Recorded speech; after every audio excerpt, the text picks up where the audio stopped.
प्राचीन काल की बात है। अवंती के समृद्ध राज्य पर राजा भद्रसेन का शासन था। राजा भद्रसेन अपनी वीरता, न्यायप्रियता और प्रजा के प्रति स्नेह के लिए प्रसिद्ध थे।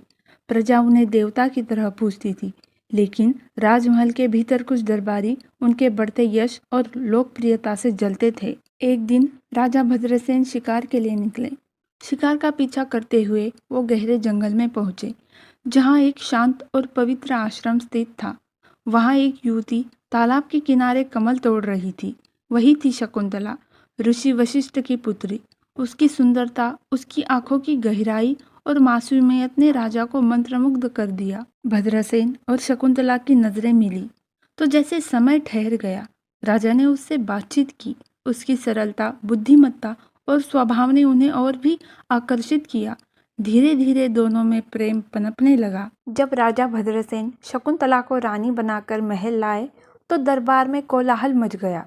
कुछ दरबारी इस प्रेम विवाह से खुश नहीं थे, खासकर महामंत्री वृद्धराज, जो सालों से सिंहासन पर कब्जा जमाने की योजनाएं बना रहा था। वृद्धराज जानता था कि जब तक राजा की कोई कमजोर नस नहीं मिलेगी, तब तक उसे अपनी साजिशों में सफलता नहीं मिलेगी। वृद्धराज ने शकुंतला के खिलाफ माहौल बनाना शुरू किया। दरबार में अफवाहें फैलाई कि शकुंतला एक साधारण ऋषि पुत्री है, जिसे राजनीति की समझ नहीं है। ये भी प्रचारित किया कि वो राजकाज में हस्तक्षेप कर रही है, मंत्रियों पर अपने मायके वालों को नियुक्त करने का दबाव बना रही है। शकुंतला की सरलता और सहज व्यवहार को राजघराने के सम्मान के खिलाफ बताया। लेकिन वृद्धराज की सबसे खतरनाक चाल अभी बाकी थी। शकुंतला पर काला जादू और गुप्त प्रेमी का आरोप। महल की एक दासी को रिश्वत देकर वृद्धराज ने राजा तक ये झूठ पहुंचाया कि शकुंतला रात में गुप्त रूप से महल के पिछवाड़े किसी से मिलने जाती है। दरअसल शकुंतला हर रात महल के बगीचे में चुपचाप बैठकर अपने माता पिता और देवताओं का ध्यान किया करती थी। लेकिन साजिश में इसे गुप्त प्रेमी से मिलना बताया गया।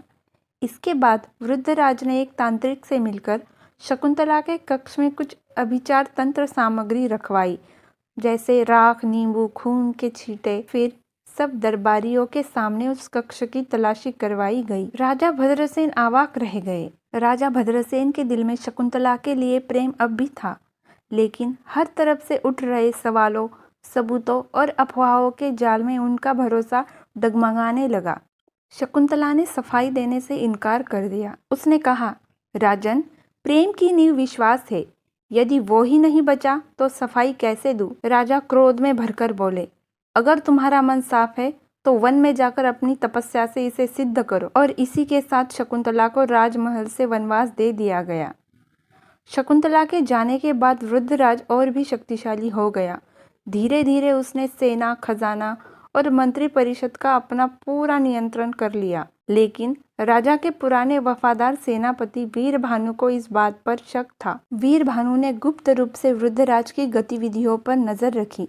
कुछ समय बाद उसे पता चला, वो तांत्रिक जिसने शकुंतला के कमरे में अभिचार तंत्र किया था, दरअसल वृद्धराज का भांजा था। जिस दासी ने गुप्त प्रेमी की झूठी कहानी सुनाई, उससे भारी सोने की मुद्राएं दी गई थी। सेनापति की रहस्यमय मृत्यु भी वृद्धराज के ही षड्यंत्र का हिस्सा थी।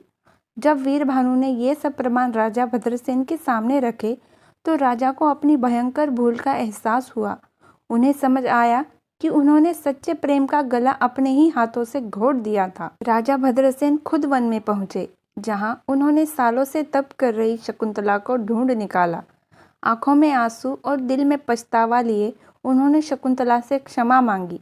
शकुंतला ने कहा, प्रेम में विश्वास ही सबसे बड़ा आधार होता है राजन। जहाँ विश्वास डगमगा जाए, वहाँ प्रेम भले ही जीवित रहे, पर आत्मा मर जाती है। राजा ने हाथ जोड़कर कहा, मैंने तुम्हें नहीं, अपने प्रेम और अपने ही विश्वास को वनवास दिया। क्या तुम अपने प्रेम को एक और मौका दोगी? शकुंतला ने धीरे से मुस्कुराकर कहा, प्रेम जिसने कभी कुछ मांगा ही नहीं, वो भला बदले में कैसे इनकार करेगा? राजा भद्रसेन ने वृद्धराज को बंदी बनाया और पूरे प्रजा के सामने उसके कुकर्मों का खुलासा किया। वृद्धराज को आजीवन कारावास दिया गया और उसकी सारी संपत्ति प्रजा में बांट दी गई।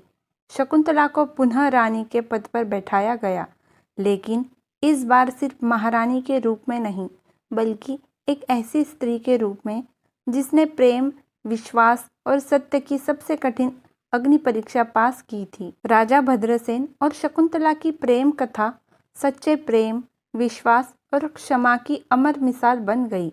उनके प्रेम ने दिखाया कि झूठ और साजिशें कितनी भी गहरी क्यों न हो, सच्चा प्रेम और न्याय हमेशा विजयी होता है। अगर आपको ये कहानी पसंद आई हो तो चैनल को सब्सक्राइब ज़रूर करें और स्टोरी को लाइक करें। Thank you.